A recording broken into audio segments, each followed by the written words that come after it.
everybody, welcome back to my channel. It's Christine. I'm here to do my weekly wrap-up. Sorry it's late.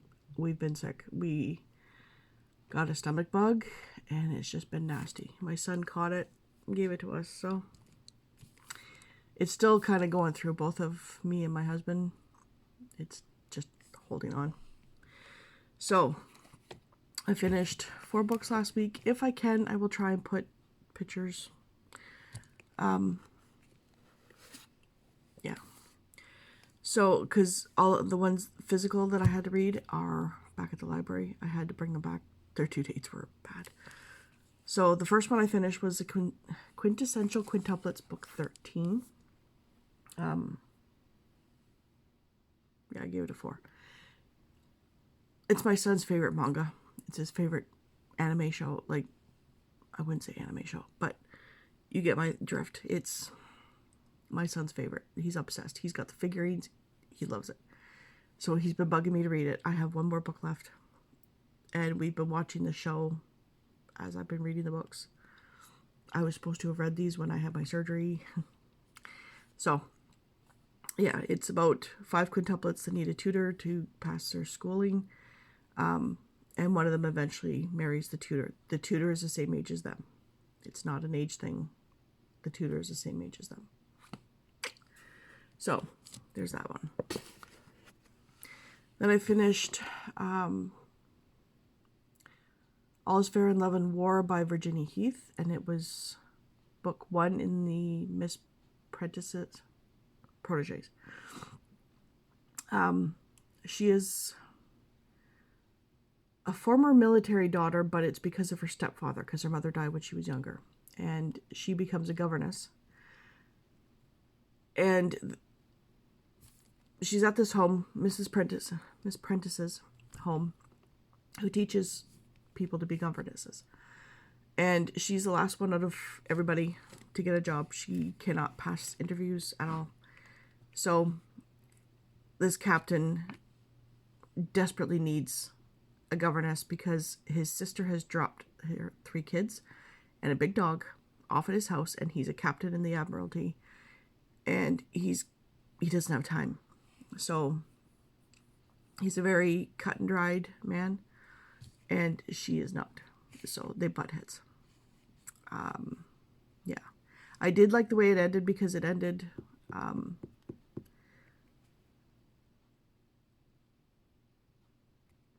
I don't want to say too much, obviously, but the way he chose something was perfect. It wasn't a pressure thing, or if you read it, you know. It wasn't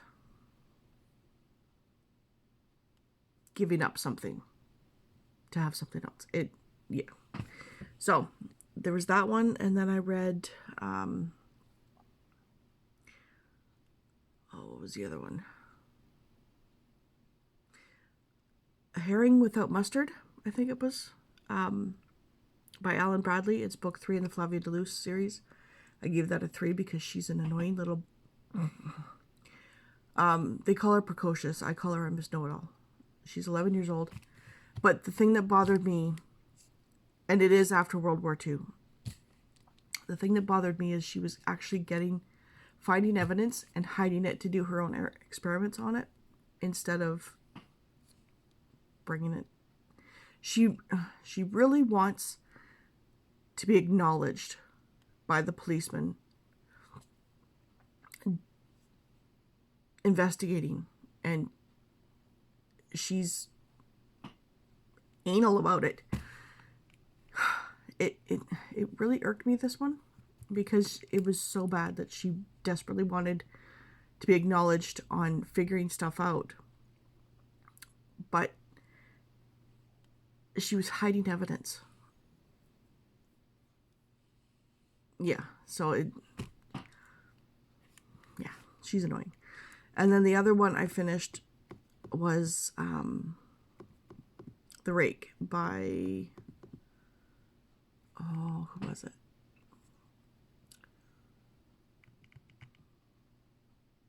Oh, let's see if it's on the screen still.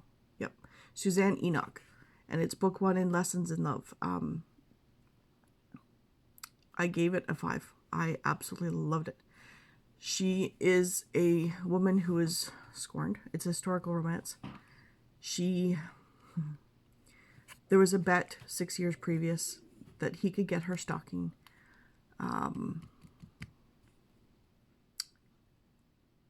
And I can't remember if it was, so it would prove that he was with her sexually, or if he had just gotten a kiss from her.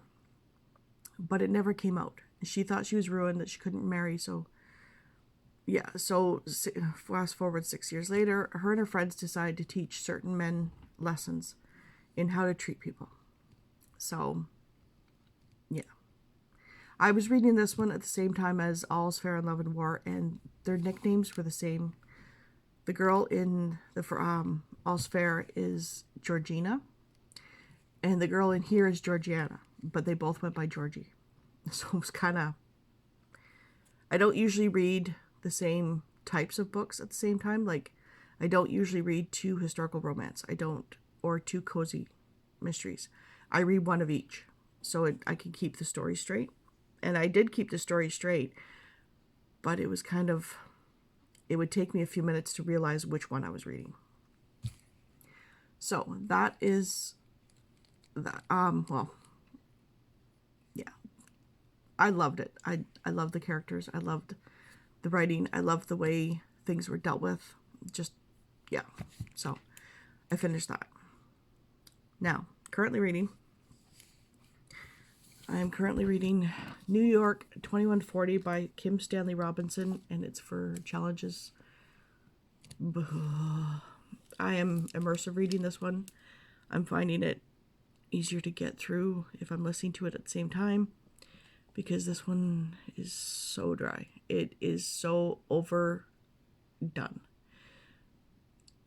The author is long-winded, very long-winded, and there are parts in here that it's not necessary to be in.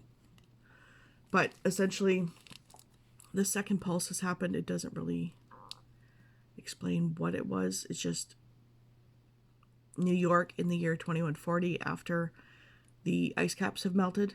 So the tide is in 10 to 50 feet higher. So they have sealed up the bottoms of all these buildings in New York. It's now considered super Venice because you need boats to get around. And that's essentially it. And so it's about these people that live in the former Met Life building. And yeah, it's... Oh, I was looking forward to a sci-fi. This is just dry. It's... yeah, but it's for challenges. So I managed to get halfway through in the last 3 days, which is surprising in and of itself, because it's just like that. So, and I didn't even pick up the audiobook until it came in yesterday. And I was 100 pages. Let's see.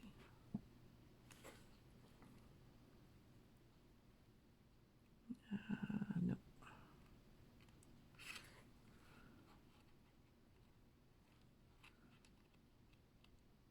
Okay. It was here.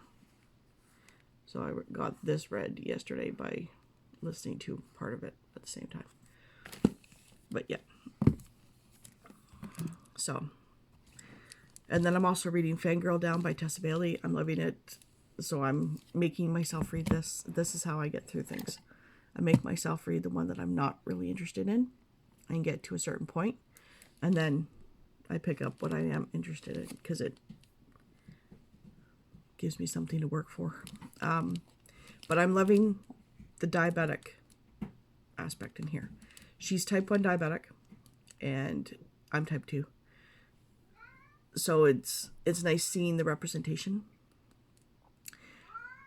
Tigress.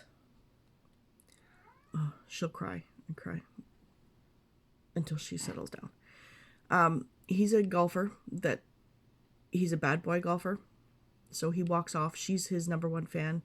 He pretty much shoots her down and then walks away. Her and her family own a pro golf store in Florida, and a hurricane has come through. Hurricane has come through, flooded it, but she had to let the insurance lapse because she needed the money for her diabetic supplies. And she let her health insurance lapse because she needed to pay her rent. So he comes around and says, well, I'll help you, but you need to be my caddy. And that's pretty much where I am right now. Yeah, her parents don't know because she pretty much runs the store itself that things are so bad because they are helicopter parents. She's in her 20s and they are helicopter parents, especially her mom.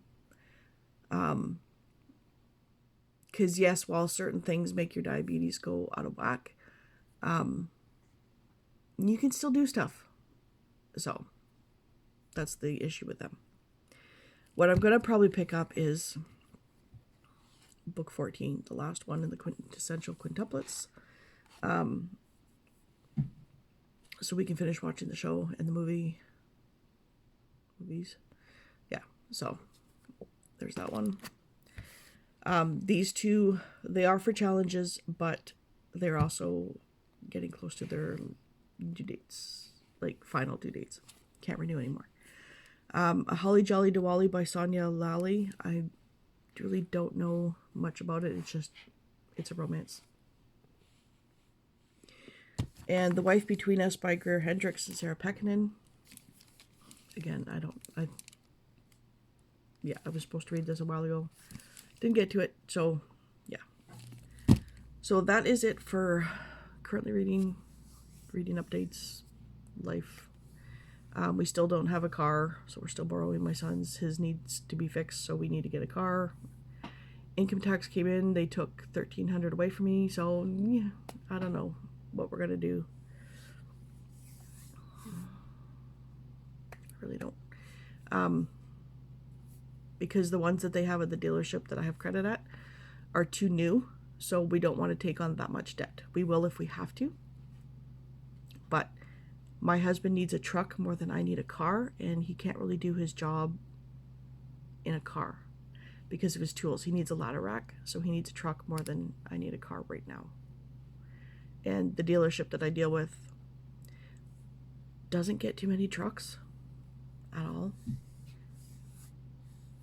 And yeah, I deal with Hyundai because that's all I drive. I won't drive anything else. I've been with them for 30 years. I have credit with them. I just don't want to take on the debt of, well, a $50,000 truck with them. Or I think there's one there now that is secondhand, but it's only like 4 years old. So it's a pretty pricey vehicle. So we'll see what we can do. We'll figure things out. But if you want to pray for me and send good thoughts, that'd be great. Anyways, I hope everybody has a wonderful week. I will also be doing my April TBR, which is late because of the illness. So, bye.